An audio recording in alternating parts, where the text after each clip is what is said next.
예수 그리스도 이름으로 하나님 말씀 전하도록 하겠습니다. 다 같이 본문 말씀 찾아서 읽겠습니다. 히브리서 5장 1절에서 14절까지 있는 말씀입니다. 이은영 집사님께서 읽어주시겠습니다.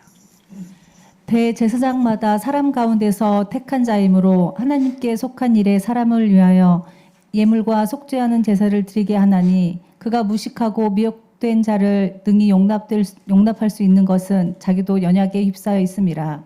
그러므로 백성을 위하여 속죄제를 드림과 같이 또한 자신을 위하여도 드리는 것이 마땅하니라. 이 존귀는 아무도 스스로 취하지 못하고 오직 아론과 같이 하나님의 부르심을 받은 자라야 할 것이니라. 또한 이와 같이 그리스도께서 대제사장 되심도 스스로 영광을 취하심이 아니요 오직 말씀하시니가 그에게 이르시되 너는 내 아들이니 내가 오늘 너를 낳았다 하셨고, 또한 이와 같이 다른 데서 말씀하시되 내가 영원히 멜기세덱의 반차를 따르는 제사장이라 하셨으니, 그는 육체에 계실 때에 자기를 죽음에서 능히 구원하실 이에게 심한 통곡과 눈물로 간구와 소원을 올렸고 그의 경건하심으로 말미암아 들으심을 얻었느니라. 그가 아들이면서도 받으신 고난으로 순종함을 배워서 온전하게 되었은즉 자기에게 순종하는 모든 자에게 영원한 구원의 근원이 되시고 하나님께 멜기세덱의 반차를 따른 대제사장이라 칭하심을 받으셨느니라. 멜기세덱에 관하여는 우리가 할 말이 많으나 너희가 듣는 것이 두나무로 설명하기 어려우니라. 때가 오래되었으므로 너희가 마땅히 선생이 되었을 터인데 너희가 다시 하나님의 말씀을 초보에 대하여 누구에게서 가르침을 받아야 할 처지이니 단단한 음식은 못 먹고 젖이나 먹어야 할 자가 되었도다. 이는 젖을 먹는 자마다 어린아이니 의의 말씀을 경험하지 못한 자요 단단한 음식은 장성한 자의 것이니 그들은 지각을 사용함으로 연단을 받아 선악을 분별하는 자들이니라. 아멘. 지난 시간에 이어서 오늘 본문 말씀을 통해서 같이 은혜를 나누도록 하겠습니다. 신앙생활을 이렇게 저희가 하다 보면 간혹 원래의 모습이 생각이 나고 원래의 삶으로 돌아가고 싶은 그런 마음들이 생길 때가 있습니다. 그 말씀은 무엇이냐면 신앙생활을 해도 진정한 그 구원의 가치와 그 기쁨을 잃어버리고 느끼지 못할 때가 있다는 이야기죠. 이렇게 믿어도 나에게 고난이 오는구나. 이렇게 열심히 신앙생활을 하는데도 불구하고 나에게 극복하기 어려운 이와 같은 어려운 일들이 왜 나에게 찾아오는가 하는 거죠. 예를 들면 지금 우크라이나에서 러시아가 이렇게 침략을 해서 전쟁이 일어나고 있습니다. 어제도 뉴스를 잠깐 보니까 한 나이가 이렇게 좀 60대에서 70대 그 사이에 이렇게 있는 분 같은데요. 여자분이 이렇게 눈물을 막 흘리면서 나의 모든 것을 잃었다라고 하면서 내가 무슨 죄를 졌길래 이와 같은 전쟁이 일어나서 내 모든 것을 다 가져갔느냐 하면서 이렇게 눈물을 흘리며 인터뷰를 하는 모습을 이렇게 봤습니다. 참 내가 무슨 죄를 졌길래 전쟁이 일어나고 무슨 죄를 졌길래 나의 가족이 이런 피해를 당하고 내 모든 재산이 망가지고 삶의 터전이 이렇게 붕괴될 수 있느냐 하는 거죠. 저희들도 마찬가지로 살면서 이런 일을 안 당하리라는 그런 보장도 없습니다. 크고 작은 이와 같은 일들을 통해서 내 믿음이 헛수고가 아닌가 이런 게 생각할 때가 종종 있죠. 그리고 누군가가 더 나은 것을 이렇게 제시하는 것처럼 느껴질 때가 있습니다. 예수 믿어도 이런데 너는 이것을 믿어보거나 이런 일을 하면 오히려 네가 시간 낭비하지 않고 물질 낭비하지 않고 더 좋은 것을 얻을 수 있는데 왜 너는 이와 같은 데 빠져서 모든 것을 허비하고 있느냐고. 한 번 주어진 인생인데 왜 그곳에 깊이 빠져서 헤어나오지 못하냐고 그런 말씀들을 하는 사람에게 마음이 흔들릴 때가 있습니다. 좀 그럴 때마다 내가 예수를 안 믿고 열심히 더 세상에서 살았더라면 내가 더 좋은 위치 그리고 더 좋은 영화를 누릴 수 있을 것인데 왜 내가 이렇게 예수 믿는다고 이런 삶을 내가 사는가 이럴 때가 이렇게 있습니다.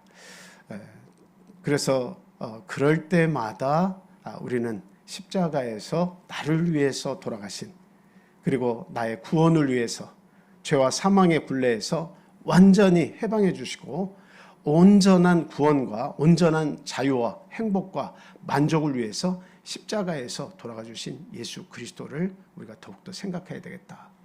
그래서 참 그 예수를 바라보고 담대히 주님 앞에 나아가서 나의 연약한 심령과 나의 이 어려운 상황을 심한 통곡과 눈물로 하나님께 예수님처럼 예수님이 하나님께 간구하신 것처럼 우리들도 그런 간구와 기도가 필요하다. 또 그렇게 해야 한다라는 말씀을 먼저 드립니다. 이 히브리서 기자가 지금 이 히브리서를 쓴 이유는 반복해서 말씀을 드리지만 유대교에 참 열중을 하는 유대인으로서 살다가 기독교 예수 그리스도를 믿는 것으로 내 마음을 정하고 그쪽으로 갔단 말이죠. 근데 거기에서 신앙생활을 예수를 믿고 이 기독교 신앙을 계속 공부를 하고 오랜 동안 있었는데 나중에 그 유대인들이 지속적으로 같은 민족이죠. 자기에게 계속 하는 이야기들은 유대교로 빨리 복귀해라. 유대교는 더 나은 것이다. 예수님은 십자가에서 죽었지 않느냐. 어떻게 하나님의 아들이 그 죽음을 볼 수가 있느냐. 천사들도 죽지 않는데 천사보다 더 낮은 거 아니냐. 이런 이야기도 들리는 것 같고 그리고 너희가 믿는 그 예수가 그 온전한 믿음의 대상이라고 네가 믿고 있지만 우리가 과거의 전통대로 끊임없이 우리 민족 가운데는 대제사장이 있고 하나님께서 주신 율법이 있지 않느냐. 우리는 그 율법을 지켜서 하나님 앞에 나아가야 된다. 그리고 그 대제사장을 섬겨서 정말 우리의 모든 죄들을 제사장을 통해서 어때요? 속죄하면서 하나님께 계속 그 제사를 통해서 하나님과의 관계를 유지해 나가야 한다. 이런 말씀들을 계속 접하니까 이게 맞는 말씀 같거든요. 그러니까 내가 예수를 믿고 있지만 내가 아직 제사를 이렇게 드리지 못하고 있다고 하는 것이 이것이 내 죄를 정말 속죄하고 나를 온전케 하는 것인지 아닌지 이런 믿음들이 자꾸 흔들리는 거예요. 그리고 금방 말씀드렸지만 예수를 선택해서 믿고 있는데 똑같이 어려움 계속 온단 말이죠. 그런 어려움이 올 때마다 내가 원래 생활로 돌아가고 싶은 그런 마음들이 생기는 겁니다. 그래서 그래서는 안 된다. 너희가 믿는 예수 그리스도는 어떤 분인데 도대체 어떤 분인데 이렇게 귀한 하나님의 아들을 너희들이 믿겠다고 믿음을 거기에다가 가졌는데 믿음을 저버리고 어떻게 부족한 그 율법과 연약한 대제사장이 제사를 드렸던 그곳으로 어떻게 회개할 수가 있느냐.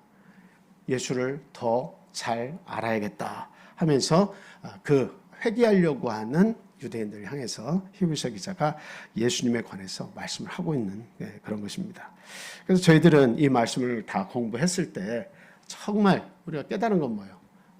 내가 예수 안에 있다고 하는 것이 이렇게 좋은 것이구나. 예수 안에 있으면은 결코 정죄함이 없다라고 하는 거 있죠. 예수를 마지막까지 붙잡고 있으면 영원한 구원을 또 얻을 수 있다. 하늘로 올라가시고 구원의 그 힘을 가지고 계신 예수 그리스도께서 영원한 대제사장이 되셔서 오늘도 저희들을 위해서 끊임없이 간구해 주신다라고 하는 거죠. 그래서 영원토록 우리와 함께 계신 대제사장, 그분이 바로 예수 그리스도다. 이 구약의 대제사장과 비교할 바가 못하고 부리는 영인 천사와 비교할 것이 못되고 예수 그리스도는 하나님 본체시다. 하나님 아들로서 그 형상을 가지고 오셔서 제물로서 죽어주신 것은 맞지만 그분이 원래 하나님이시다. 아브라함 이전부터 계셨다. 태초에 말씀이 계셨을 때 그 말씀이 하나님이셨고 하나님이 육신이 돼서 이 땅에 오신 분이시다. 그분을 믿음으로 말미암아 너희가 구원을 얻은 것이 아니겠느냐. 결단코 떠나서는 안 된다. 오늘도 저희가 이 말씀을 접하면 그와 같은 믿음의 고백이 분명히 있어야겠다는 겁니다. 흔들리지 말아야겠어요. 예수를 안 믿고 내가 시간도 더 많고 물질도 더 많이 벌고 더 재미있는 것 많이 누릴 수 있는 것 어떻게 보면 세상 사람들이 눈에는 그렇게 보일 수 있습니다. 근데 막상 내가 예수를 믿다가 세상으로 가면요 굉장히 마음이 허합니다. 마음이 허해져요. 그 순간순간은 자유를 누릴 때 막 좋은 것 같지만 내가 예수를 알고 믿었는데 원래 세상으로 돌아가서 더 많은 자유와 기쁨을 누릴 줄 알지만 그러나 두려움, 공포, 여러 가지 마음의 허함이 계속 찾아옵니다. 그래서 하나님 믿는 사람들은 결단코 믿음의 발을 들여놨다가 발을 빼는 일은 결코 없어야겠다 하는 말씀 드립니다. 그래서 오히려 더 열심을 가지고 살면 되는 거예요. 그러면 거기에서 만족과 행복이 더 많이 몰려오죠. 그것은 세상에서 주는 평화와 같지 않냐고 하나님께서 주시는 온전한 평안이기 때문에 그렇다라고 하는 겁니다. 자, 그래서 본서의 그 소신자들의 믿음이 어땠다 하는 걸 지난 시간에 저희들이 공부를 했습니다. 그 말씀에 그 11절에서 14절 이렇게 보면 그 소신자들의 믿음이 이와 같았다라고 하는 것을 지금 소개를 하고 있죠. 어땠다고 얘기했습니까? 멜기세덱에 관한 이야기를 알아듣지 못할 정도로 둔한 자들이었다라고 하는 거죠. 둔한 자들이라고 하는 것은 믿음의 노력을 하지 않으니까 뭔가 쭉 올라갈 수 있지만 올라가지 못하고 어때요? 머물러 있다가 점점 거꾸로 내려오는 겁니다. 그러니까 멜기세덱에 관한 이야기를 해도 알아듣지 못하는 거예요. 저희들이 지금은 멜기세덱에 관해서 우리가 인식을 하고 이해를 했다 할지라도 그냥 거기에서의 노력과 열심이 없으면 5년, 10년 지나가면 여러분 멜기세덱 다시 물어보면 어떨 것 같아요? 멜기세덱? 어디에 나와 있는 얘기요? 도대체 멜기세덱이 누구요? 예수님과 무슨 관계야? 이런 말이 자연스럽게 나오죠. 귀가 둔해지는 겁니다. 하나님의 말씀을 10년, 20년 우리는 살아있는 동안 반복적으로 계속 말씀을 공부해야 돼요. 말씀을 계속 공부해야 돼요. 말씀을 먹지 않으면 내가 언제 그 말씀을 배웠는지 그 말씀 먹었는지 잊어버리는 거예요. 그럼 둔해지면 계속 하나님의 말씀을 초보 가운데에서 머물러 있어서 계속 반복해서 들어야 돼. 내 속에 차곡차곡 쌓여서 단단한 음식을 받아 먹어서 하나님의 의가 무엇인지 예수 그리스도가 어떤 분인지 명확하게 알아서 흔들리지 않는 반석과 같은 그 믿음 위에 딱 서야 되는데 이게 귀가 둔해진다는 것은 하나님 앞에 열심을 내지 않고 들으려고 노력하지 않으니까 또 초보로 돌아가고 또 초보로 돌아가고 그러는 거예요. 그래서 여러분들이 그 멜기세덱에 대해서는 여러분들이 지난 시간 말씀드려서 어느 정도는 알고 계실 거예요.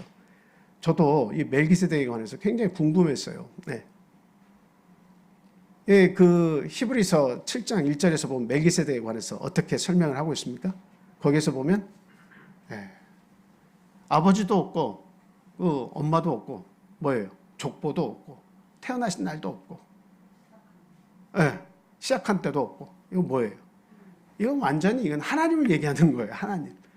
하나님이시지만 육체를 가지고 인간 세상에 예루살렘 왕으로서 오셔서 아브라함이 북쪽에 있는 동맹왕들 그돌라오멜과 동맹왕들이 자기 조카 그 롯의 가족들과 그 많은 식솔들을 잡아갔을 때 그 집에서 길리 혼자 318명 데려가지고 전쟁을 해서 다 뺏어왔죠.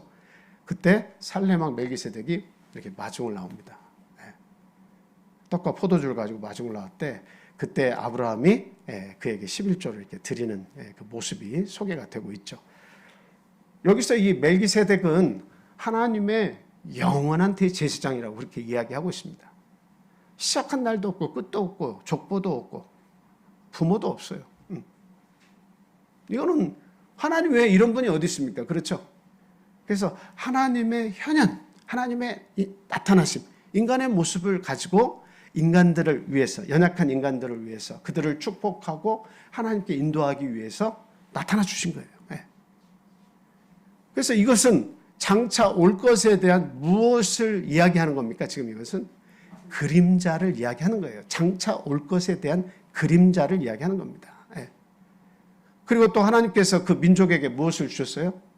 율법도 주시고 성막도 주시고 모세와 같은 또 아론과 같은 지도자와 또 뭘 대제사장과 제사장 다 주셨다 이 말이죠. 그건 다 뭐예요? 율법 속에서 또 성막 속에서 이루어진 모든 제사와 그리고 모든 법들은 다 뭡니까? 장차 누가 오실 것에 대한 그림자예요. 예수 그리스도께서 오실 것에 대한 다 그림자입니다. 거기에서 끊임없이 죽어간 짐승들, 그 재물들은 뭐예요? 예수 그리스도께서 그와 같이 죽어주심으로 말미암아 속죄를 주셔서 하나님과 너희 사이에 중보자가 돼주시겠다 하는 얘기에 대한 그림자란 말이죠. 그래서 그것을 끊임없이 상기시켜줘서 자신들의 죄를 생각나게 해서 하나님 앞에 나올 수 있도록 인도를 한 것이 몽학선생과 같은 이 율법이었다면, 또 성막이었다면, 또 대제사장이고, 그리고 또 아론과 같은 대제사장이고, 모세와 같은 지도자였다면, 더 나은 지도자가 있고 더 나은 법이 있고 온전한 약속이 있다 이 말이에요. 그 완전한 속죄를 단번에 이루신 예수 그리스도께서 나중에는 장차 너희 나라에 오실 것이다 라고 하는 거예요. 그래서 이것은 그림자고, 실체가 오시면 이 그림자보다 더 나은 약속이 완전히 이루어진다라고 하는 겁니다. 그래서 더 나은 것이 오면 이전 것은 어떻게 자동적으로 폐기 처분돼야 되죠. 더 좋은 것이 오면 이전 것은 다 폐기돼야 되죠. 그렇죠? 그래서 지금 멜기세덱의 반차를 쫓은 이 말은 뭐예요? 멜기세덱의 멜기세덱 밑으로 그 순서를 따라서 나왔다는 이야기가 아니고, 멜기세덱과 같은 유형의 같은 대제사장이 오신다는 겁니다. 그래서 이것은 너희를 위해서 완전한 속죄를 이루신 완전한 제물이 되시고 완전한 대제사장, 영원히 너희와 함께하는 대제사장이 오신다라고 하는 겁니다.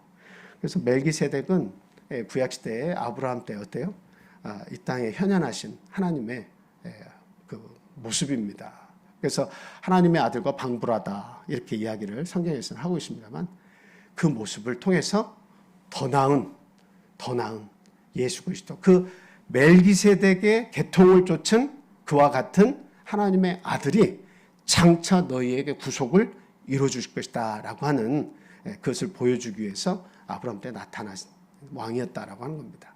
그래서 우리는 이 멜기세덱을 이렇게 이해를 하고 가지고 있으면 되는데, 나중에 멜기세덱에 관해서 또 초보로 돌아와서 그게 뭐요 하고 있다면, 그거는 뭐 하나님의 말씀을 배워도 그냥 맨맨 돌다가 사라지고 나와 전혀 관계가 없는 거예요.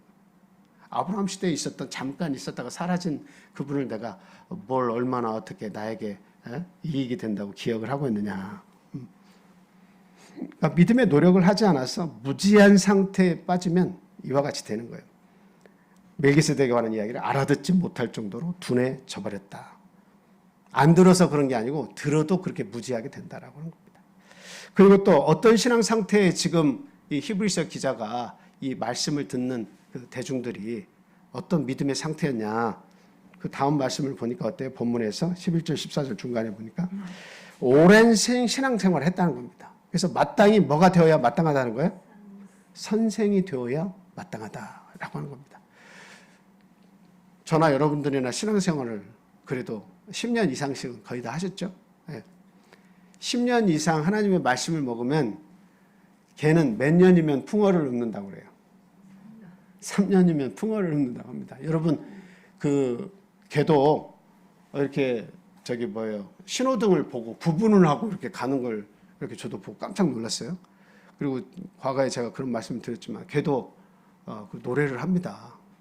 그리고 우리들이 그 군에서 제가 이야기를 그때도 드렸지만, 복무신조 아침마다 전모를 할 때 이제 다 모여가지고 그 애국가도 부르고 이렇게 복무신조라는 것을 그런데, 복무신조 그럼 옆에 걔가 하도 그냥 날마다 하니까 옆에 딱 저희 옆에 딱 서요. 그래가지고 고개를 들고 복무신조 이렇게 합니다. 그 안 보셔서 여러분들 실감이 안 나실 텐데, 오오오 하면 똑같이 그렇게 해요. 애국가를 부를 때도 계속 오 계속 해요. 저도 거기에서 한 2년 이상 그 부대에서 훈련받고 가가지고 부대에서 있으니까 그 걔는 끊임없이 날마다 우리와 함께 조모를 받고 우리와 함께 해요. 자기가 마치 한 구성원이 된 것처럼 자기가 느끼고 식구라고 생각하고 똑같이 그렇게 하는 거예요. 3년이 돼도 풍어를 읊는데, 저희들이 10년 신앙생활을 했는데 10년 동안 신앙생활을 했으면서도 여전히 나 이거 신앙 안 가지고 원래 내 사회생활 자유롭게 하던 대로 돌아가서 살고 싶어 이렇게 한다면 뭐예요? 귀가 둔해져서 끊임없이 말씀을 들어도 깨달음이 없게 되는 거예요. 그거는 10년이 됐냐 20년이 됐냐 아무 상관없어요. 내가 예수를 믿은 지 20년이 됐고 30년이 됐어도 마땅히 믿은 시간으로 봐서는 선생이 되어야 마땅하지만 그러나 귀가 둔해진 자들은 어때요?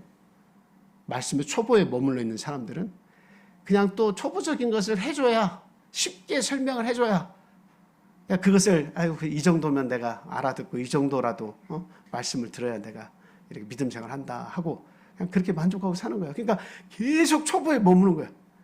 했던 얘기 또 하고 또 쉬운 얘기 또 하고 또 쉬운 얘기만 계속. 그러니까 우리가 이야기할 때 항상 뭐만 얘기해야 돼요? 안식일 좀 지켜라 이야기 계속 해야 되는 거예요. 그건 초보에 있는 이야기예요.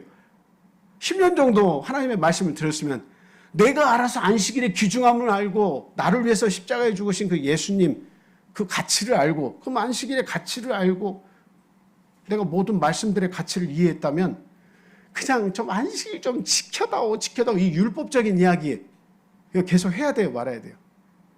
근데 할 필요가 없는 거예요. 초보적인 이야기를 할 필요 없는 거예요. 내가 하나님의 의의 말씀을 충분히 경험했으면 그거 지켜라 말라 이렇게 안 해도 되는 거예요. 그런데도 여전히 우리가 그런 율법적인 말씀처럼 끊임없이 은혜의 안식일을 지켜야 되는데 율법적으로 계속 우리가 그렇게 이야기해야 되는 것은 무엇입니까? 그렇게 말씀을 해도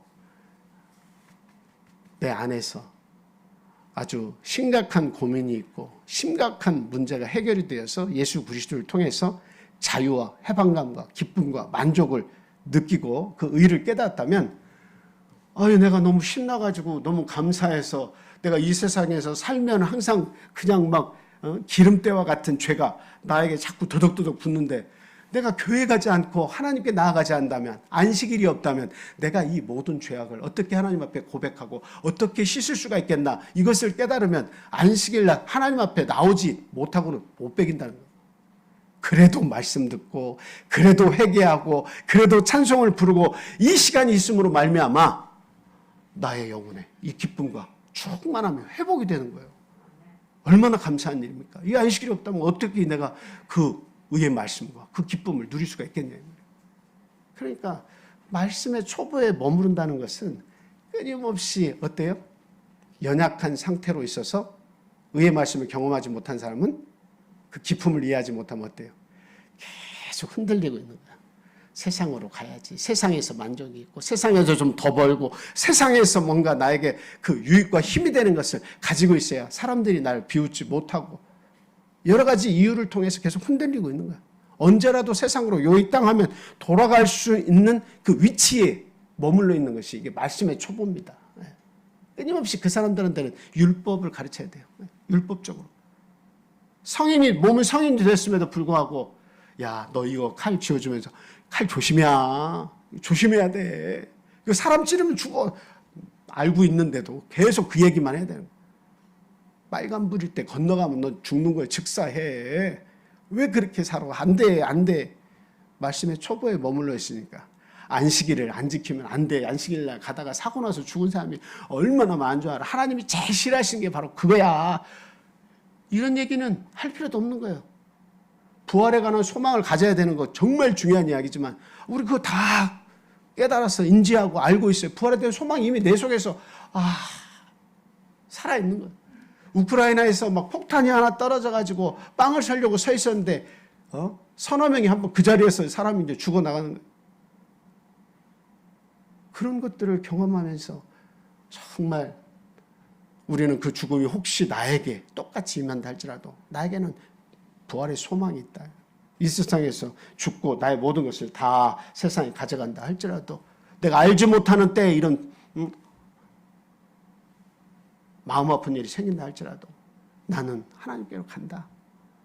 나는 부활의 소망이 있다. 이거 이미 우리가 다 말씀을 통해서 가지고 있는 거예요. 그거 다 초보적인 거예요. 그런데 그걸 반복적으로 계속 가르쳐야 돼.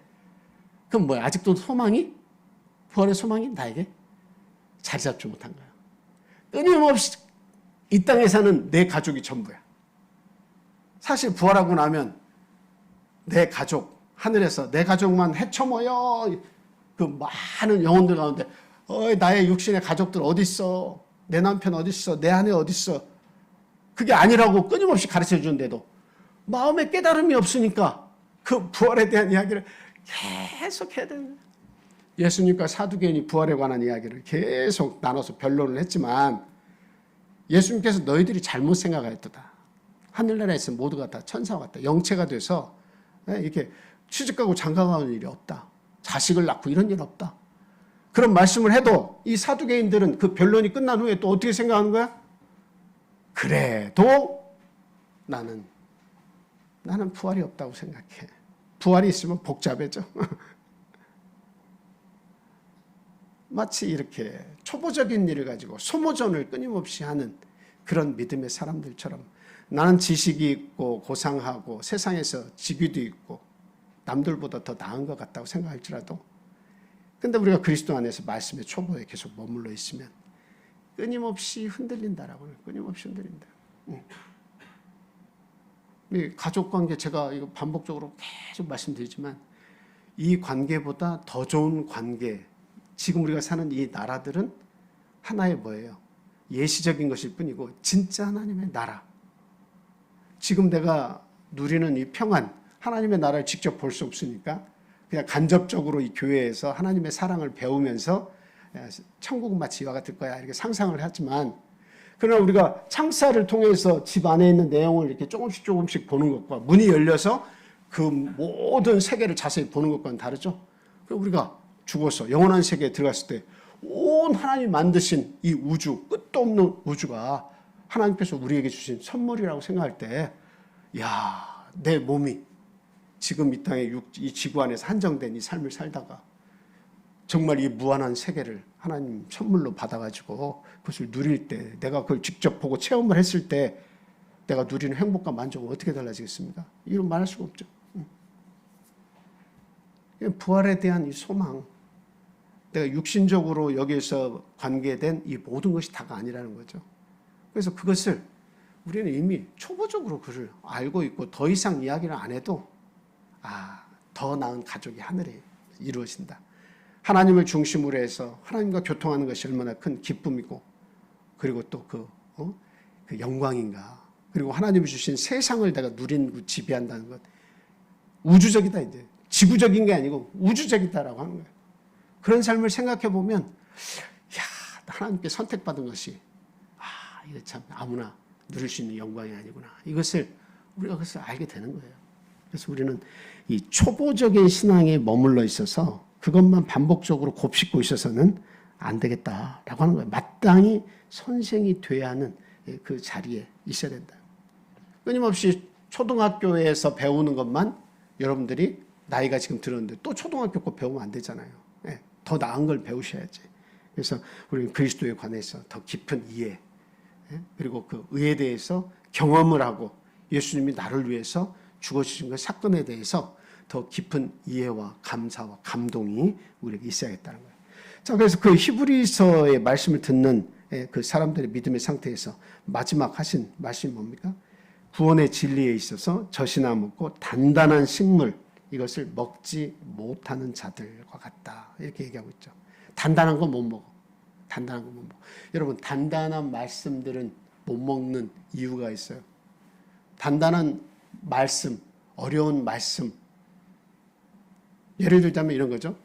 예수님께서 십자가에서 돌아가시면서 다 이루었다라고 돌아가셨단 말이죠.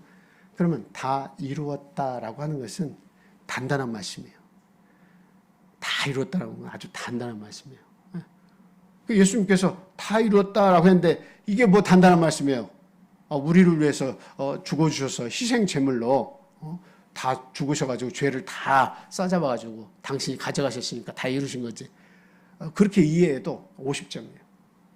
근데 더 깊은 이해가 있어야 한다고 그러죠. 다 이루었다는 것은 무엇을 다 이루었다는 이야기냐. 무엇을 다 이뤘다는 거죠? 율법의 요구가 있다 했습니다. 너희가 육신을 가지고 살 때 율법의 요구가 있다는 거예요. 그 율법의 요구는 뭡니까? 죄를 지면 끊임없이 따라다니면서 너 죄를 졌으니까 너 어떻게 할 거야? 이 문제 해결해 하면서 쫓아다니는 거죠. 여러분들이 지금 살면서도 고통받는 이유가 뭐예요? 어떤 실수를 하고 죄를 짓고 내가 해서는 안 된 일을 했을 때 내 마음에 짐이 생기고 이렇게 막 양심에 가책이 돼가지고 어떤 일이 생기는 거예요. 그 율법이 또 따라붙으니까 그런 거예요. 예. 사실은 그 문제를 예수님께서 완전히 해결해 주셨는데도 율법이 또 따라오는 거예요. 나는 거기서 해방됐다고 믿으면서도 믿음이 연약한 틈을 타서 내 양심을 자극하면서 너 어떡할 거야? 이게 또 다시 살아나는 거야. 너 다시 살아나니까 어때요? 불안하고 잠이 안 오고 미안하고 죄송스럽고 죄스럽고 그래서 끊임없이 그 고통의 짐을 내가 또 짊어지려고 하고 예수님께서 이미 다 져주셨는데 하나님 앞에 자백하고 하나님의 그 십자가의 은혜 속에서 계속 머물러 있으면 정죄를 받지 않는데도 불구하고 그거 배웠는데도 초보에 머물러 있으니까 내가 연약한 틈을 타서 율법의 요구가 또 다시 살아나는 거야. 예수님께서 다 이루었다라고 했는데 율법의 요구를 다 이루었다. 너를 쫓아다니면서 너를 괴롭게 하고 너를 정죄하고 너는 죄인이니까 어떻게 할 거야? 끊임없이 너는 깨끗해졌다고 이야기하면서 또 세상 살면서 더럽혀지고 나쁜 생각하고 나쁜 행동하고 너 허물 가졌는데 이 문제 어떻게 할 거야? 또 거기에 고통을 받는다는 거죠. 그 모든 문제를 예수님께서 십자가에 돌아가실 때 더 이상의 속죄의 제물이 없어도 될 정도로 완벽한 제물로 오셔가지고 십자가에서 단번에 다 이루어주셨다고 하는 겁니다. 그러니까 이렇게 홀가분하게 아무런 힘주지 않아도 아무런 고통받지 않아도 예수님이 그 문제를 해결해 주셨으니까 내가 이렇게 가볍게 행복하게 감사하게 살 수 있는 이유가 바로 예수 그리스도 덕분이다 라고 하는 사실입니다. 그래서 구원의 진리에 있어서 젖이나 먹고 단단한데 나아가지 못하는 것, 그 말씀에 대한 온전한 이해가 없으면 단단한 음식을 못 먹으면 어떻게 되는 거예요? 흔들릴 수밖에 없는 거죠. 어떤 일을 경험해서 허물이 생기면 나 같은 사람 교회 나가봐야 무슨 소용 있어. 아이고 술 하나 못 끊고 담배 하나 못 끊는 내가 하나님 앞에 나아가면 뭐해. 항상 찔림 있고 고통스럽고 내 허물을 내가 이거 극복하지 못하는데 교회 나가면 뭐해. 사람들이 옆에서 그럽니다. 너 교회 나가서 뭐 할 거야? 너 교회 나가나 안 나가 똑같은데 어떡할 거야? 우리는 분명히 이야기해야 됩니다. 예수님께서 다 이루셨다. 지금은 내가 이렇게 부족하더라도 그리스도는 내 안에서 반복적으로 끊임없이 영원한 제사장이 되셔서 나를 위해서 지금도 하늘에서 강구해 주시고 계신데 나를 떠나지 않고 나의 힘이 되셔서 죄와 싸워서 이길 수 있을 때까지 나와 함께 하신다. 그 자유를 나에게 주신 분이시다. 나는 여기서 포기할 수 없다. 이런 고백이 우리에게서 나와야 된다라고 하는 겁니다. 그래서 행동화되지 않는 신앙, 왜 행동화되지 않은 신앙들이 우리에게서 나타난가? 안식일 이야기를 왜 반복적으로 율법처럼 법을 읊듯이 안식일 좀 지켜, 안식일에 좀 교회 나와, 금요일에도 하나님 말씀 들어 좀 나와, 그 성경 공부할 때도 좀 빠지지 않고 나와, 이런 이야기를 왜 우리가 7년 동안 10년 동안 반복적으로 그 이야기를 해야 되냐 이거. 단단한 음식을 지금 먹을 때가 되어서 선생이 되어 마땅한 데 불구하고 초보적인 그 말씀만 들어야 내가 신앙인이지, 이 정도로 우리가 생각하고 살면 되겠느냐 이 말이에요. 마침내 진리에 이르지 못한 사람들은 지식적으로는 하나님을 이해한 것 같지만 행동화된 신앙에 대해서 결단코 그에게서 나타나지 않는다. 자발적인 깨달음이 없기 때문에 자발적이고 또 능동적인 신앙의 모습이 행동화되지 않는다라고 하는 거예요. 그러니까 그 사람들은 매일과 같이 초보적인 이야기만 해야 돼. 전화해서 교회 좀 나오세요. 교회 좀 나오세요. 무슨 일 있어요? 나오세요. 끊임없이 그 이야기 해야 되는 거예요. 초보에 머물러 있기 때문에. 그래서 이 구원에 관한 지식은 습득은 했지만 행동화된 믿음, 신앙의 힘을 기르지 못한 사람들은 성숙함에 이르지 못했기 때문에 자발적이지 못하다라고 하는 겁니다. 우리는 이것을 빨리 깨달아야 돼요. 적어도 10년 생활하고 적어도 5년 신앙 생활하고 했으면 우리는 거기서는 벗어나 있어야 된다라고 하는 거예요. 초보적인 그런 거. 그래서 우리는 우크라이나 이 전쟁을 통해서도 이게 보게 됐지만 나라를 지키려고 하는 그 뜨거움을 가진 사람들 때문에 그 나라가 있는 거예요. 보존되는 거죠. 우리도 하나님의 나라를 지키기 위한 하나님의 군대다라고 하는 것을 잊으면 안 됩니다. 우리는 그리스도의 군대예요. 예수를 믿는 이 신앙을 가진 사람들은 하나님의 나라를 지키기 위해서 내가 힘을 써야 되는 거예요. 뭐 어디 우리 보고 저기 이라크 가서 시리아 가서 내전 있는 곳에 가서 아프리카에 내전 있는 곳에 가서 거기서 그리스도의 도를 전하라고 하시지 않지 않습니까? 그죠? 네. 우리는 이렇게 평화롭고 좋은 곳에 살면서도 하나님께서 너 하나님의 나라를 지키라고 우리를 부르신 거예요. 얼마나 감사해요. 먹고 살기 좋은 이 나라, 안전한 나라, 부강한 나라, 풍요로운 나라. 이 나라에서 그리스도의 나라, 하나님의 나라를 맛보고 지키라고 하는 것은 얼마나 이게 참 선택받은 자의 삶입니까? 시리아에서 우리가 태어났고 하나님을 알지 못하는 곳에 태어나서 인도에서 아주 천민 계급으로 태어나가지고 내가 거기에서 구원도 주지 않는 시바신이나 섬기면서 거기서 한번 산다고 한번 생각해 보세요. 그것이 멸망인지 알지도 못하고 하는, 알지도 못하는 신을 쫓아서 평생 살았는데 구원이 없다면, 그게 구원을 줄 것으로 알고 살았는데 구원이 없다면 그것만큼 고통스러운 게 어디 있습니까? 땅을 치며 통곡하고 마지막 죽음의 강 건넜을 때 이런 그 결과가 너무나 비참한 것이었다면 얼마나 후회스럽겠습니까? 그게 지옥이에요. 네. 마음에 평안이 없어. 죽었는데 마음에 평안이 없어. 고통스러운 게 영원토록 이어져. 마음에 끊임없는 내가 왜 그랬지? 후회가 막심해. 이게 지옥이에요. 이게 지옥. 후회를 해도 해결되지 않는 곳에서 나올 수가 없는 것이 이게 지옥인 겁니다. 저와 여러분들은 그런 지옥에서 구원함을 받았다는 거예요. 하나님께서 대신 짊어진 십자가 덕분에 우리가 나음을 입고 우리 죄사함을 받았기 때문에 이걸 지식적으로만 아는 데서 멈춰서는 안 되고 내가 어떻게 하나님의 은혜에 조금이라도 보답할 수가 있겠는가. 이게 의의 말씀을 경험하면 경험할수록 이제는 어때요? 행동화된 믿음으로 나온다라고 하는 거예요. 그래서 행동화된 믿음으로 나오고 있는 사람들은 의의 초보적인 단계에 머무르는 게 아니라 하나님의 의에 대해서 예수 그리스도가 의가 되신 것을 뼈저리게 느끼면서 그 감사와 기쁨 속에서 하나님의 나라인 이 교회를 지키려고 아주 능동적인 군대가 되는 거죠. 그리스도의 군사가 되는 겁니다. 네. 그래서 야고보서에서 2장에서 그런 말씀을 하고 있죠. 어떤 말씀이죠? 네, 행함이 없는 믿음은 그 자체가 죽은 것이다 라고 하는 거예요. 네. 우리가 구원받는 믿음의 초보, 구원은 너희들의 능력과 너희들의 어떤 행함과 전혀 관계가 없다라고 하는 그 구원받는 초보적인 단계에서 이루어지는 것은 하나님의 특권, 하나님의 강력한 하나님의 뜻에 의해서 우리가 구원을 받는 겁니다. 우리의 행함과 무관해요. 죄가 있고 부족하고 연약하고 그거 관계없어요. 아무리 잘나고 돈 많이 벌고 권세가 있어도 그것 때문에 하나님 구원하신 게 아니에요. 절대 자기 스스로 구원 못해요. 하나님께서 강권적으로 내가 널 선택하고 구원하겠다. 그래서 구원받은 거예요. 근데 구원에 들어갔는데도 불구하고 하나님의 백성으로서 사는데 그 속에서 이제는 뭐가 없으면 안 돼요? 진보가 없으면 안 된다. 진보가 없으면, 믿음의 진보가 없으면 안 된다. 그거는 죽은 믿음을 가지고 있는 하나님의 뜨거운 사랑과 은혜로 구원을 받아서 관문을 통과했음에도 불구하고 뜨거움이 없어. 애국심이 없어. 하나님의 나라에 대한 애국심이 없어. 그럼 그 나라 지키지 못하고 흔들리다가 결국은 그리스도 안에 머물지 못하고 다시 세상 가운데로 돌아가서 종로로 탈 수 있는 그런 부분이 충분히 있다라고 하는 겁니다. 그래서 히브리서 기자가 이런 믿음 없는 자들에게 그러지 마라라고 하는 거예요. 그러지 마라. 왜 다시 돌아가려고 그래? 더 나은 약속과 더 좋은 것을 너희들이 경험했음에도 불구하고 이런 예수 그리스도가 너희와 함께 계시는데도 불구하고 영원한 중보자여 더 나은 제사장으로 계시는데도 불구하고 왜 너희들은 인간의 연약한 대제사장과 그 율법 속으로 다시 갇혀서 들어가가지고 그 율법의 멍에를 치고 살려고 하느냐?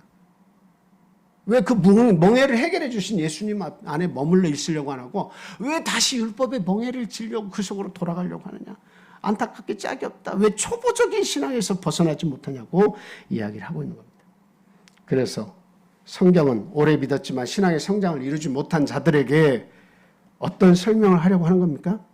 예수 그리스도의 대제사장의 자격에 대해서 이야기를 하려고 하는 것이다 라고 하는 겁니다.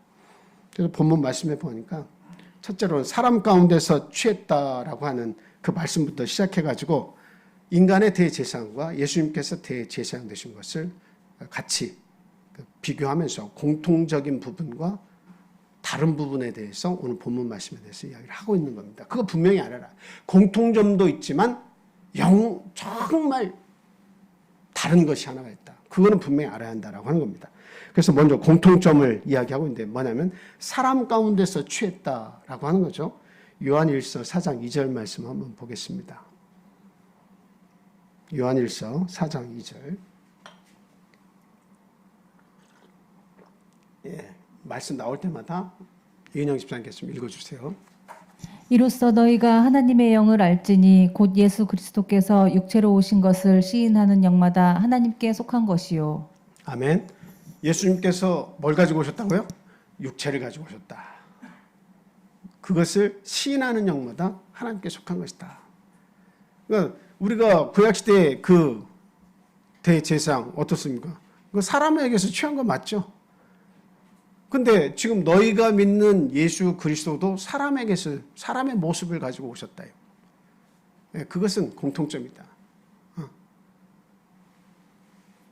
예수님은 피도 눈물도 없는 것처럼 생각하는, 그러면 안 됩니다.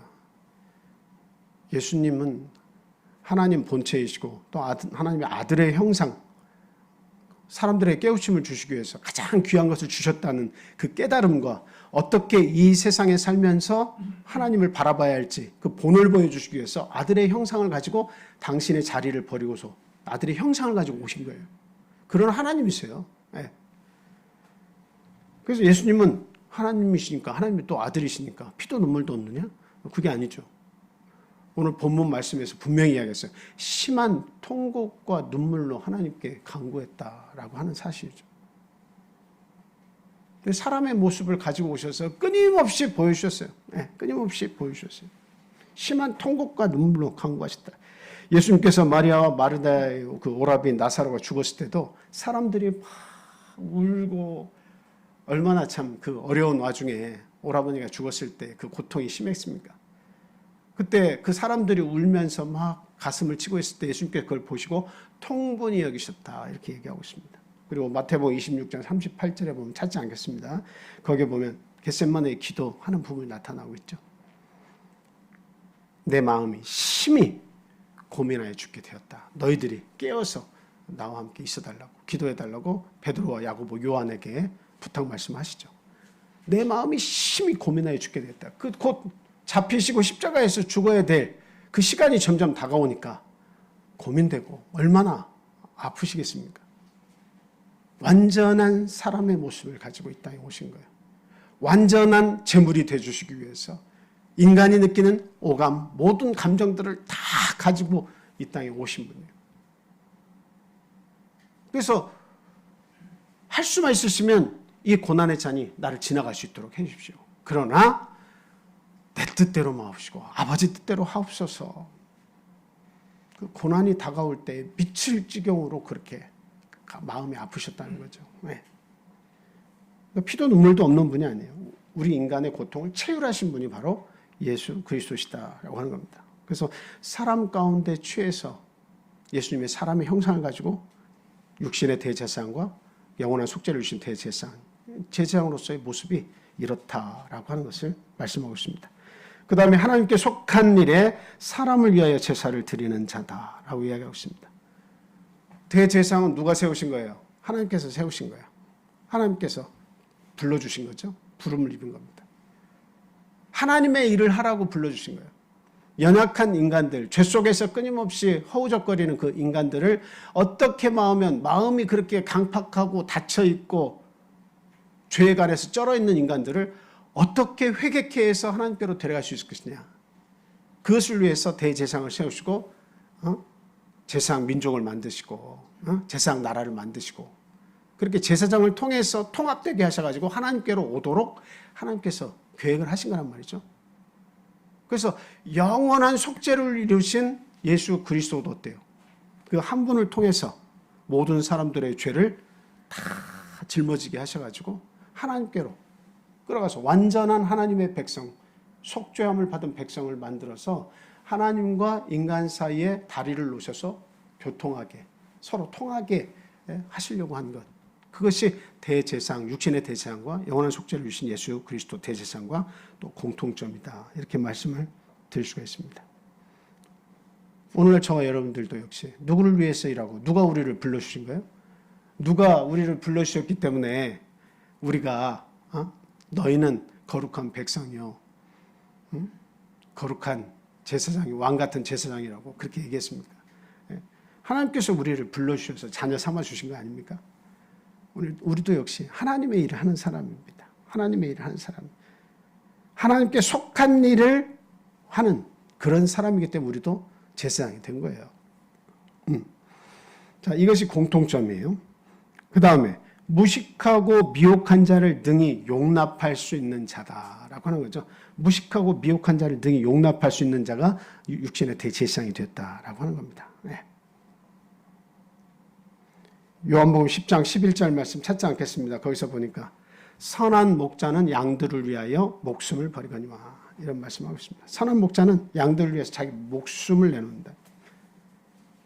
무식하고 미혹한 자를 능히 용납할 수 있다. 이 세상의 모든 사람들은 이미 타락을 했죠.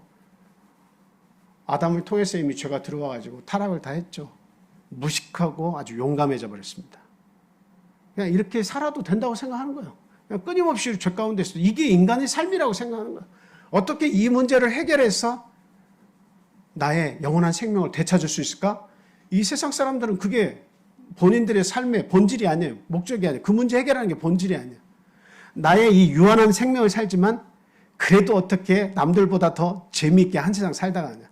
남들보다 더 좋은 것을 한번 누려보고 내가 죽느냐. 포인트는 이 세상에 있어요. 죽으면 끝이라고 생각하는 거예요. 그 죽음이 오면 이 모든 게 끝나니까 이 세상에서 어떻게 돈도 한번 열심히 벌어보고 더 좋은 거 먹어보고 더 좋은 옷 입어보고 더 좋은 거 내가 누려보느냐. 여기에 포인트가 있는 거예요. 근데 우리 믿음의 사람들은 어디에 포인트가 있어요? 이건 그림자다. 지금 우리가 사는 것은 그림자다. 이거. 진짜 실체는 어디예요? 죽고 난 후에 영원한 생명이 오면 이게 진짜다. 이게 실체다라고 하는 거예요. 그래서 우리는 예수 그리스도를 믿고 바라보면서 참고 견디는 시기가 이 세상에 사는 시기예요. 아무리 고난과 어려움이 와도 견뎌야 되는 게 이 세상이에요. 이건 그림자예요. 진짜가 오지 않았는데 이 진짜를 보고 막 좋아하고 내 모든 걸 소비하고 거기에 전력 질주 다 해놓고 진짜가 왔을 때는 뻥 해가지고 죽음이 왜 이게, 아니 죽으니까 사자들이 와서 나를 데리고 가는데 이게 꿈이요 생시요 해봤자 그때는 아무 소용이 없는 거예요. 회복할 길이 없는 거예요. 준비할 시간이 없는 거예요. 딱 죽어버리면 이제 그냥 올스톱이에요. 이 세상 내가 살면서 했던 모든 걸 통해서 심판을 받기 때문에 올스톱이에요. 근데 그 세상이 안 왔으면 좋겠고 여기서 그냥 다 여기에 있는 것으로 참 마감이 돼서 죽으면 끝 했으면 좋겠어.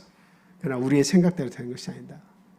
온 우주와 만물이 하나님의 말씀으로 창조가 되어서 끊임없이 이렇게 이루어지고 하나님이 통치하시는 것처럼 우리 인생이 이 지구에서 살다가 그 죽음 이후의 삶에 대해서 하나님이 계획하신 일들이 반드시 벌어지는데 그때 가서 때늦은 후회하고 회개하고 소용없다.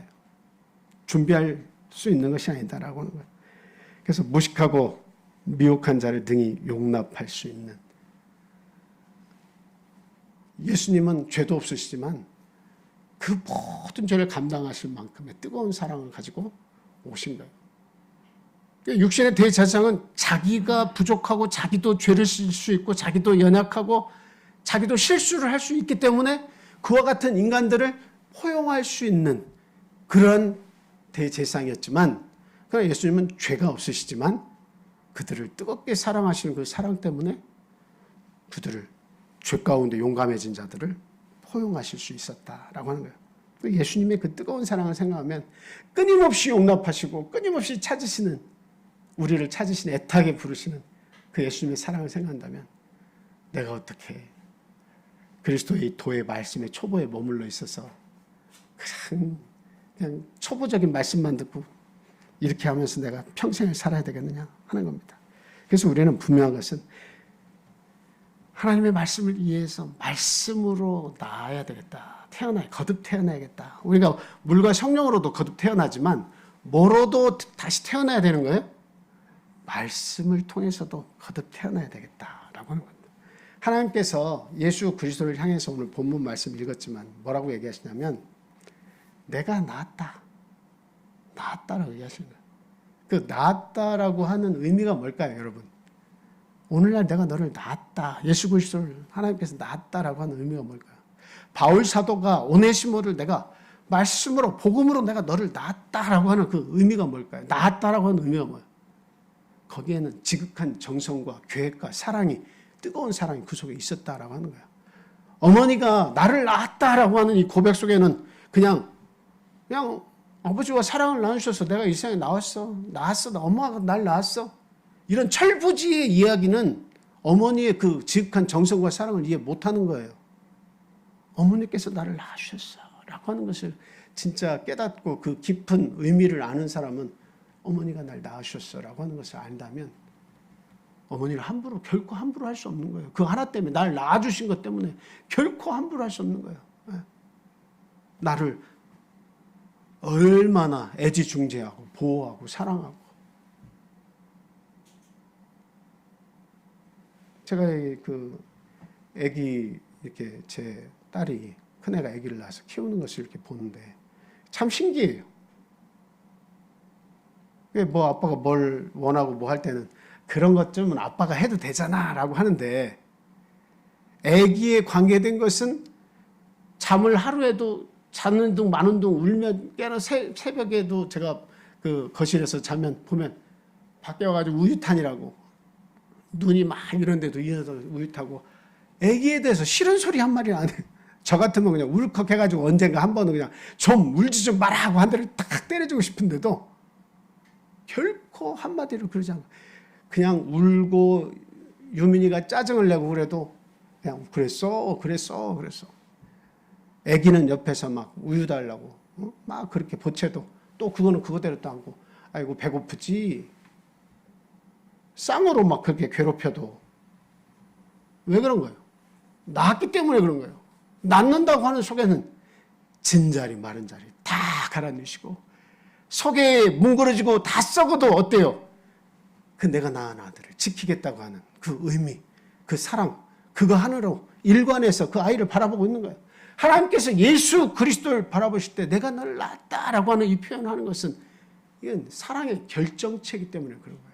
하나님의 계획이 그 속에 다 온전히 들어간 완전 이게 핵심체이기 때문에 오늘날 내가 너를 낳았다라고 하는 거예요. 그 속에 모든 해답이 있기 때문에 그 예수 그리스도를 영접하는 자의 속에는 해결의 답이 다 그 속에 들어가는 거예요. 예수 그리스도 속에 머물러 있으면 정죄함이 없는데 그 모든 답이 예수 그리스도 속에 다 있게 이 귀중한 것을 내놓으면서 하나님은 내가 오늘날 예수를 너 인생의 해결책으로 내어놓았다라고 하는 말씀입니다. 무한한 우리 하나님의 우리 인간에 대한 그 계획들을 우리가 알아차려야 된다 이거죠. 초보에 머물러 있어서는 안 된다 이거죠.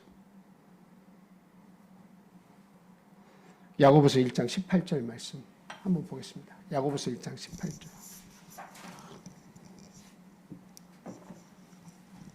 다 같이 한번 읽어주세요.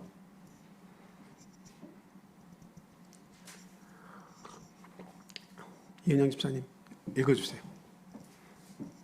그가 그 피조물 중에 우리로 한 첫 열매가 되게 하시려고 자기의 야고보서 뜻을 1장 18절 그 보여주실 때 예, 맞아요. 야고보서 1장 18절 2장 18절이 아니고 그가 그 피조물 중에 우리로 한 첫 열매가 되게 하시려고 자기의 뜻을 따라 진리의 말씀으로 우리를 낳으셨느니라. 네, 그 만드신 피조물 중에 우리로 첫 열매가 되게 하시려고 자기의 뜻을 조차 뭐로써 우리를 낳았다고요? 진리의 말씀으로 우리를 낳으셨느니라. 네. 여러분들이 지금 그냥 순수하게 구원을 받아서 자동적으로 내가 구원을 받은 것 같지만 하나님의 놀라우신 섭리와 계획 속에서 진리의 말씀으로 하나님께서 여러분을 낳은 겁니다. 여러분은 진리 가운데서 그 순서를 통해서 그리스도인으로 거듭 태어난 거예요. 하나님의 계획 속에 있다는 이야기죠. 하나님의 사랑 속에 있다는 이야기죠. 그래서 빌레몬서에서도 보면 1장 10절에 보니까 갇힌 자 중에서 낳은 아들, 이렇게 갇힌 자, 감옥에서 있으면서도 끊임없이 그 사람, 노예로서의 삶을 산 오네시모에게 어떻게 한 거예요? 하나님의 말씀을 계속 가르쳐가지고 믿음의 진보를 이루게 해가지고 믿음에서 흔들리지 않도록 그 동역자가 될 정도로 만들어 놓은 거예요. 변화된 인생을 살도록 만들어 놓은 거예요. 그래서 갇힌 자 중에서 낳은 아들. 나와 생각을 똑같이 하고 유전인자를 같이 공유한 자로 만들어버린 거예요. 그 진리의 말씀으로 그렇게 만드는 거죠. 낳는다고 하는 것은 끊임없는 그 참음, 인내, 고통을 감수하는 그런 것들이 있어야 되는 거예요. 그냥 막 가슴을 치고 싶고 안타깝고 그렇지만 어때요? 포기하지 않고 끊임없이 따뜻한 온정을 품어가지고 그를 변화시키는 거죠. 이것이 무식하고 미혹한 자를 능히 용납할 수 있는 육신의 대제사장, 또 우리 예수님이 대제사장 되신 이유입니다. 그 다음에 이제 완전한 공통점은 아니지만 백성을 위해서 속죄제를 드리는 것처럼 자신을 이렇게 드렸다. 그 제사장은, 대제사장은 어때요? 자기의 죄가 있으니까 먼저 짐승을 잡아가지고 그 피를 가지고 하나님 앞에 나아가서 자기의 속죄를 먼저 받아야 됩니다. 그리고 나서 다시 피를 가지고 와가지고 어때요? 백성을 위해서 1년에 한 차례씩 하나님 앞에 나와가지고 지성소에서 그 백성의 죄를 속함을 받아야 됩니다. 근데 예수 그리스도는 어때요? 예수 그리스도는 죄가 있으세요, 없어요? 죄가 없으세요. 당연히 하나님이시니까. 또 하나님의 아들의 형상을 가지고 오셨으니까. 그분에게는 죄가 없어요. 하지만 그러나 그분은 죄인의 자리에 계속 서 계셨어요. 죄인으로서 취급받고 죄를 짊어지시고 십자가에서 돌아가 주시면서 제물로서의 사역을 마치셨다라고 하는 겁니다. 그러니까 이게 공통점은 아니지만 대제사장은 그와 같은 속죄를 중간에서 담당하는 중보자 역할을 했는데 예수 그리스도도 그와 같은 일을 하셨다는 거예요. 근데 큰 차이점은 여기 있습니다. 큰 차이점은 뭐예요? 고난과 인내, 수고와 사랑, 눈 감는 순간까지 헌신, 이런 부분들은 대제사장이나 영원한 속죄를 주신 예수 그리스도나 그것을 감당해야 돼요. 살아있는 동안. 예수님은 영원토록 그것을 감당하시지만, 근데 큰 차이가 뭐냐? 큰 차이는 뭐예요? 육신의 대제사장은 한계가 있다라고 하는 사실, 한계가 있다. 자, 히브리서 7장 11절에서 28절 말씀이 있습니다. 히브리서 7장 11절에서 28절 말씀.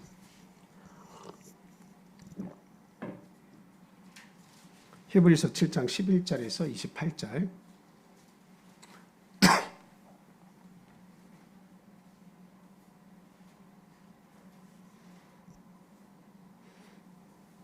히브리서 7장. 자, 거기 11절에서 28절 말씀 보면 11절에서 28절 보면 11절 읽어주시고 23절 읽어주세요. 레위 계통의 제사 직분으로 말미암아 온전함을 얻을 수 있었으면 그 아래에서 율법을 받았으니 어찌하여 아론의 반차를 따르지 않고 멜기세덱의 반차를 따르는 다른 한 제사장을 세울 필요가 있느냐. 네, 일단 멈춰주시고 저기서 보니까 레위 계통의 제사 직분으로 말미암아 온전함을 얻을 수 있었으면 백성이 그 아래에서 율법을 받았으니 어찌하여 아론의 반차를 따르지 않고 멜기세덱의 반차를 따르는 다른 한 제사장을 세울 필요가 있느냐. 만약에 그 육신의 대제사장, 너희가 돌아가려고 하는 율법과 그 제사를 드리는데 중요한 대제사장을 섬기려고 하면 그게 온전하게 하였다면 어때요? 멜기세덱의 반차를 쫓은 멜기세덱과 같은 또 다른 대제사장이 오는 것을 왜 대망하고 그 메시아가 오기를 대망하고 그렇게 그런 대제사장, 영원한 속죄를 이루는 대제사장이 왜 또다시 필요하겠느냐. 이거는 그림자에 속한 부분이다라고 하는 거예요. 그림자에 속한 부분이다. 모형이다. 모형. 진짜는 뭐예요? 대제사장으로 오신 예수 그리스도가 진짜. 그래서 너희들이 대망하는 메시아가 바로 예수 그리스도다라고 하는 거예요. 너희가 예수 믿고 있는데 그 영원한 속죄를 주신 대제사장이 오셨는데 육신의 연약한, 죽으면 또 이어야 되고 죽으면 또 대제사장이 다음 제사장으로 옮겨야 되고 하는 그 연약한 한계가 있는 그 대제사장, 자기의 죄를 가지고 있으면서 자기의 속죄도 함께 하나님께 고해야 되는 그 연약한 대제사장, 왜 그 대제사장을 섬기려고 다시 유대교로 돌아가려고 하느냐. 영원한 속죄를 이루신 대제사장이 있는데. 자, 23절 말씀 보겠습니다. 23절 넘어가세요. 제사장 된 그들의 수요가 많은 것은 죽음으로 말미암아 항상 잊지 못함이로되 예, 그 다음은 예수님은 영원히 계심으로 그 제사장 직분도 갈리지 않는다. 예수님이 오셨는데 그 대제사장을 직분을 예수님이 가지고 오셨죠. 멜기세덱의 반차를 좇은 대제사장이 오셨죠. 이거 이해 못하는 사람은 멜기세덱의 반차를 좇은 그와 같은 계통, 그와 같은 분, 그와 같은 속죄를 이루신 분, 영원한 제사장, 그걸 이해하지 못하는 너희들이니까 자꾸 흔들려서 유대교로 돌아가려고 하지만 사실은 어땠다는 거예요? 너희가 돌아가려고 하는 그 육신의 대제사장은 죽음으로써 끊임없이 바뀌어야 되고 연약하기 짝이 없다. 자기 이 죄도 고백하고 용서를 먼저 받아야 한다. 그러나 예수 그리스도는 영원한 속죄를 이루셨다. 영원한 속죄를 이루셨다. 그리고 영원한 대제사장으로서 우리와 함께 계신다. 그리고 예수님 뒤에 또 다른 대제사장이 올 필요도 없다. 갈리지 않는다. 한 번 정해지셔가지고 끊임없이 영원한 속죄를 이루신 뒤에 하늘로 승천하셨지만 영원히 우리의 대제사장이 되어서 우리를 위해서 계속 중보자로 계신다라고 하는 겁니다. 한계가 있는 대제사장과는 비교 불가능하다라고 하는 것을 지금 이야기하고 있습니다. 그래서 멜기세덱에 관해서 이야기를 하고 있는데 히브리서 7장 1절에 3절, 히브리서 7장 1절에서 3절 말씀 읽어주세요. 너희가 믿는 대제사장 직분을 가지신 예수 그리스도는 이와 같은 분이다라고 히브리서 7장 1절에서 3절에 그렇게 얘기하고 있습니다. 이 멜기세덱은 살렘 왕이요 지극히 높으신 하나님의 제사장이라. 여러 왕을 쳐서 죽이고 돌아오는 아브라함을 만나 복을 빈 자라. 아브라함이 모든 것의 10분의 1을 그에게 나누어 주니라. 그 이름을 해석하면 먼저는 의의 왕이요 그 다음은 살렘 왕이니 곧 평강의 왕이요 아버지도 없고 어머니도 없고 족부도 없고 시작한 날도 없고 생명의 끝도 없어 하나님의 아들과 닮아서 항상 제사장으로 있느니라. 네, 하나님의 아들과 닮아서 항상 제사장으로 있는 분, 그분을 인식하면서 예수 그리스도는 바로 멜기세덱과 같은 계통의 하나님의 아들로서 오신 실체의 대제사장이시다라고 이야기를 하고 있는 겁니다. 그러면서 11조를 드린 걸 얘기하고 있죠. 11조는 누구만 받으시는 거예요? 하나님만 받으시는 거예요. 하나님께만, 하나님의 것을, 물고기를 하나님의 어장에서 내가 10마리를 잡았으니까 하나님, 하나님의 어장에서 물고기 10마리 이렇게 주셔서 감사합니다. 하나님을 인정하고 물고기 하나를 드리면서 하나님 나머지는 제가 쓸게요. 하나님 제가 인정합니다. 하나님의 소유입니다. 나는 하나님 당신을 나의 주인으로 인식합니다. 이게 11조예요.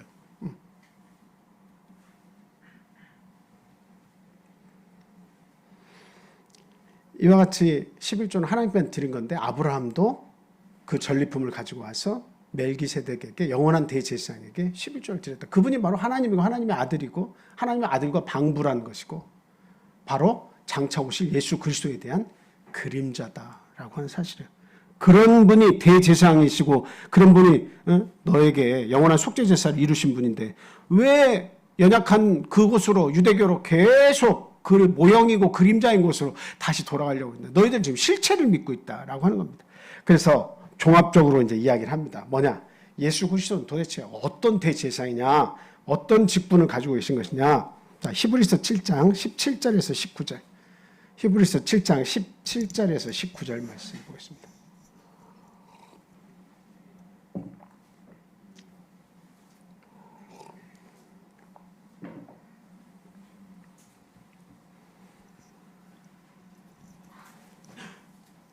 히브리서 7장 17절에서 19절 말씀. 증언하기를 내가 영원히 멜기세덱의 반차를 따르는 제사장이라 하였도다. 전에 있던 계명은 연약하고 무익함으로 패하고 율법은 아무것도 온전하지 못할지라. 이에 더 좋은 소망이 생기니 이것으로 우리가 하나님께 가까이 가느니라. 아멘. 저 말씀을 잘 보세요. 율법은 아무것도 온전하게 못할지라.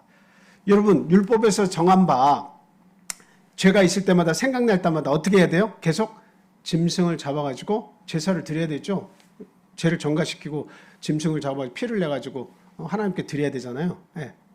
근데 그거는 어때요? 죄가 생각나게 하는 그 힘은 있지만 영원한 속죄를 한 번에 못 이루니까 살아있는 동안 반복적으로 계속 제사를 드려야 돼. 그러니까 율법은 온전하게 할 수 없는 거죠. 제가 전에 그런 말씀 한번 드린 적이 있습니다. 이게 이야기입니다만 한 나라의 왕이 백성들에게 그 씨앗을 다 나눠줘가지고 꽃을 피우는 자에게 내가 큰 상을 내리겠다. 그런데 그 한 3개월, 4개월 뒤에 막 화분을, 꽃을 피운 화분을 들고 온 사람들이 다 줄을 서가지고 왕궁으로 들어오는 거예요. 근데 왕의 낯빛이 변하는 거예요. 낯빛이 변하는 거예요. 즐겁지 못합니다. 근데 한 소녀가 눈물을 막 뚝뚝 흘리면서 왕께서 주신 그 씨앗을 이렇게 심었는데 정성을 다 했는데도 꽃이 피지 않았습니다 하고 눈물을 뚝뚝뚝 흘리니까 왕께서 얼굴이 환해지면서 이 나라에도 아직 미래가 있다. 정직한 백성이 있다라고 하면서 모든 상금 안아주면서 모든 큰 상금을 주고 상을 내렸다는 거죠. 왜 그런 거예요? 왕이 나눠준 것은 그 씨앗은 뭘로 되어 있는 거예요? 납으로 되어 있는 거예요. 납에다가 색을 칠해가지고 씨앗처럼 이렇게 줬지만 사람들이 다 꽃을 피워온 건 뭐예요? 다 거짓되다라고 하는 거예요. 다 거짓되다. 꽃을 피울 수가 없는 납으로 된 씨를 인위적으로 만들어진 가짜 씨앗을 줬는데 모두가 다 각기의 휘황찬란한 꽃들을 피워가지고 왕께서 주신 이 씨앗을 통해서 이 생명력 있는 씨앗을 통해서 물을 주니까 쑥쑥 자라나서 이런 꽃이 되었습니다 라고 다 가져왔는데 사실을 고백한 정직한 자가 있었어요. 그 누굽니까? 이 어린 소녀는 아무리 정성을 다해도 이게 온전하지 않다. 이 씨앗이 온전하지 않다는 겁니다. 예. 율법이 아무리 그 유대 민족에게 귀하고 제사장 나라를 만들고 하나님께로 돌아갈 수 있는 그 모형으로서 이렇게 주셔가지고 죄를 깨닫게 하는 힘은 있지만 그러나 온전하지 못하다는 거예요. 꽃을 피울 수가 없다는 거예요. 한번 완전히 이게 온전했다면 어때요? 제사 한번 딱 드려가지고 더 이상의 속죄 제사가 없어도 되도록 만들어야 되는데 이거는 제사 드리고 나서 돌아서면 또 죄짓니 또 속죄를 생각하고 양을 준비해야 되고 또 양 잡아야 되고 또 양 잡아야 되고 사는 날 동안은 계속 그 고통 속에서 헤어날 수 없는 거예요. 끊임없이 죄가 내 속에 옆에서 막 옆에서 찌르면서 양 잡아 하니까 율법의 요구가 있으니까 온전하지 못하다 이거예요. 그래서 너희가 믿는 예수는 더 좋은 소망이다라고 지금 얘기하는 거예요. 이 말씀 보니까 더 좋은 소망이 왔다. 완전하다 예수님은. 예수님을 통해서는 구원의 꽃을 피울 수가 있다. 너희들이 막 죄 가운데서 고민하면서 연약해져가지고 아휴 내가 어떻게 교회를 가 어떻게 이런 양심으로 어떻게 내가 이렇게 살아 그렇게 안 하셔도 된다 이거예요. 오히려 그럴수록 더 하나님 앞에 나오라 이거예요. 하나님의 더 큰 은혜 속으로 들어오래. 하나님 그걸 바라신다. 더 좋은 소망이 여기 있는데 왜 딴 데 가려고 하고 세상으로 돌아가려고 하냐. 그 다음 히브리서 7장 22절에서 28절 말씀입니다.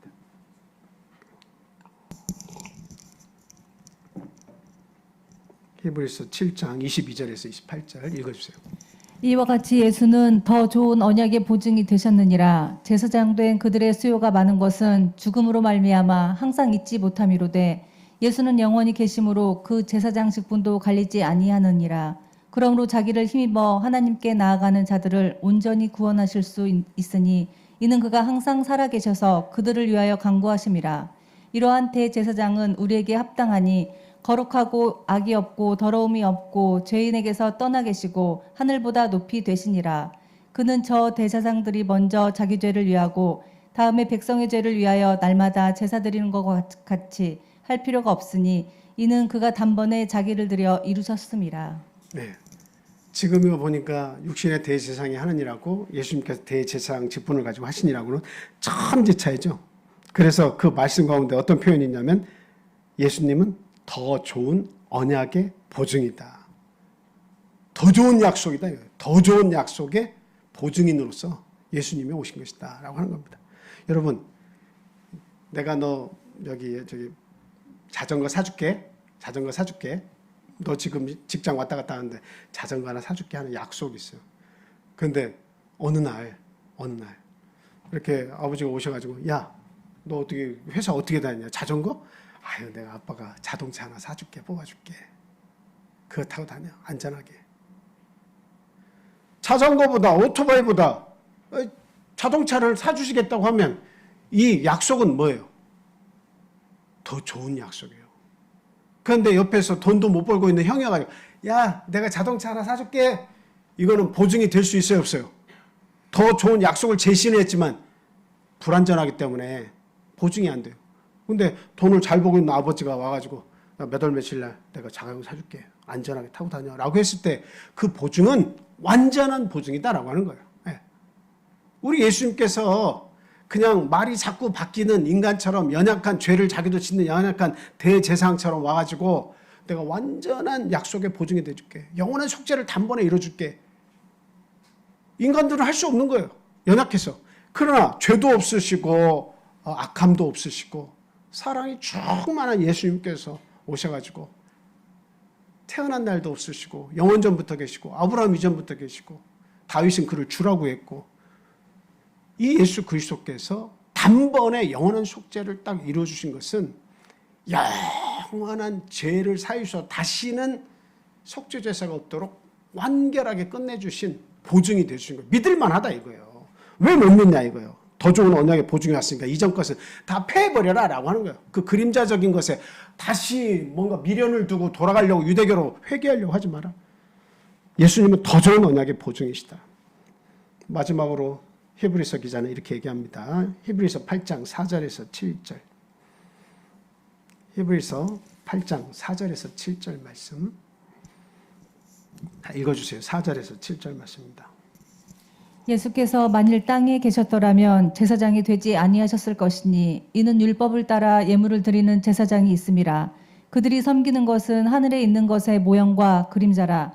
모세가 장막을 지으려 할 때에 지시하심을 얻음과 같으니 이르시되 삼과 모든 것을 산에서 내게 보이던 본을 따라 지으라 하셨느니라. 그러나 이제 그는 더 아름다운 직분을 얻으셨으니 그는 더 좋은 약속으로 세우신 더 좋은 언약의 중보자시라. 첫 언약이 무흠하였더라면 둘째 것을 요구할 일이 없었으려니와. 아멘. 6절 7절 보니까요.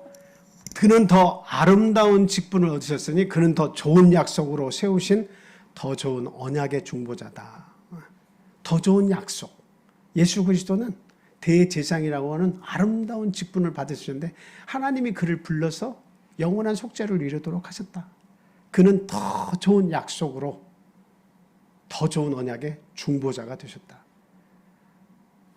여러분 이렇게 누군가가 내가 뭐 해줄게 하는데 정말 능력 있는 분이 딱 오셔가지고 내가 해줄게 더 좋은 약속을 제시하면 과거의 것은 다 폐기가 되는 거예요. 네, 과거의 것은 다 폐기가 돼요.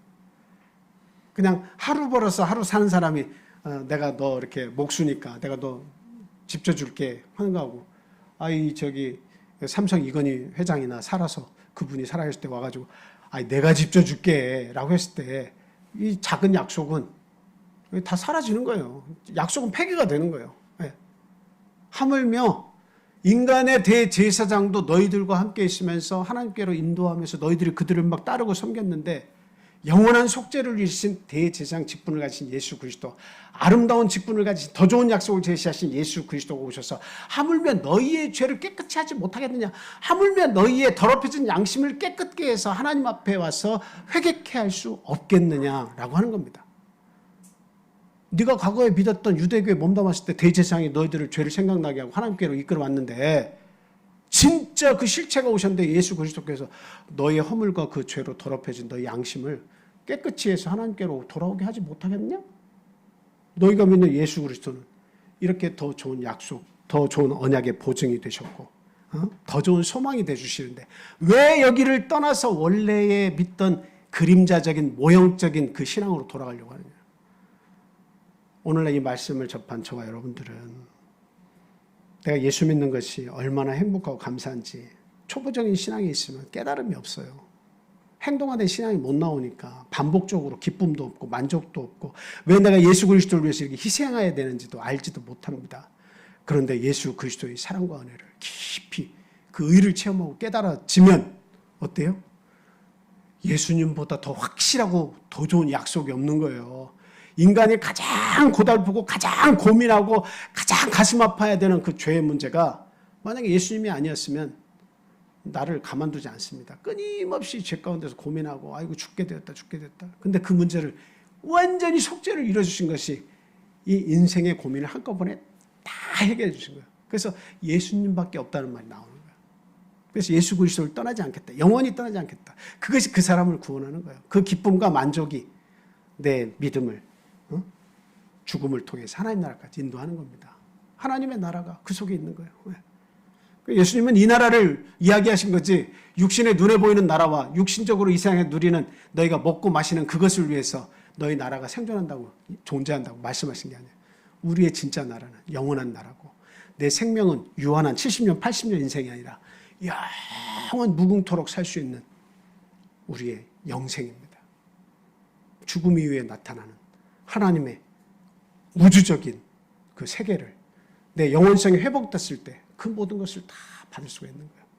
저와 여러분들은 예수 그리스도께 심한 눈물과 통곡을 통해서 하나님 앞에 순종함을 통해서 하나님께 들으신 바 되었다라고 하는 것처럼 오늘날 우리들도 우리의 죄와 우리의 부족함을 다 해결해 주신 예수 그리스도 앞에 나와서 참 우리의 감사와 감격을 하나님 앞에 알릴 수 있어야 됩니다. 고백할 수 있어야 돼요. 그리고 죽은 지식이 아니라 살아있는 지식으로서 정말 능동적인 신앙생활, 하나님이 기뻐하시는 삶을 다 살 수 있어야겠습니다. 자, 우리 다 같이 묵도하겠습니다.